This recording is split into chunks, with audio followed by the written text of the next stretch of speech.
İlk növbədə valideynlərin, ikinci növbədə müəllimin, yəni məktəbin, pedaqoji kollektivin, üçüncüsü isə ətraf mühitin, yəni şagirdin, o cümlədən tələbənin böyüdüyü mikro mühiti nəzərdə tuturam. Xüsusi rolu vardır. Şagird üçün örnək bir nədir? Onlar nədən nümunə götürürlər? Ən çox bu saat həm sosial şəbəkələrdə, həm bir çox dərgilərdə, qəzetlərdə, jurnallarda, eləcə də televiziya verilişlərində və filmlərdə nə təbliğ olunur? Vor zakon, qanuni oğru. Bunu gizlətmək lazım deyil. Gənclərin müəyyən bir qismi özlərini həmin vor zakon deyir, onlara bənzətməyə çalışırlar. Biz həm də onu müşahidə edirik ki, get-gedə müəllimlərin nüfuzu, əlbəttə bunun hamısı haqqında demək olmaz, amma müşahidəmizə əsaslanıb deyə bilərik ki, bilirlər az deyil. Get-gedə aşağı düşür.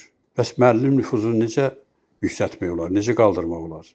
Bugün hansı televiziyada qabaqcıl müəllim haqqında söhbət açılır? Elə bir veriliş varmı ki, orada təcrübəli müəllimin deyək ki, iş təcrübəsindən verilişlər çəkilsin, onların həyatı lentə alınsın. Şəxsən mən bu cür hallarla çox nadir hallarda qarşılaşıram. Demək, təlim-tərbiyə sahəsində, həm də müəllim nüfuzunun yüksəldilməsində kütləvi informasiya vasitələrinin, o cümlədən televiziyanın çox mühüm rolu vardır. Amma təəssüf ki, biz buna o qədər də rəvac vermirik. Bəli, görürsən ki, müəllimlə şagird arasında əlbəxa davı olur. Hətta şagirdin müəyyən hallarda məktəbə silahlı gəldiyini də eşidirik. Əgər bu silahlar işə düşsə, bu bizim təhsilimizə, bizim maarifimizə atılan atəş olacaq. Ona görə də mənim tövsiyəm bundan ibarətdir ki, məktəbdə həm müəllimlərlə, həm də məktəblilərlə ciddi iş aparılmalıdır. Burada hansısa zorakılıqla, hansısa sərt metodlarla görüləcək işlərdən söhbət gedə bilməz.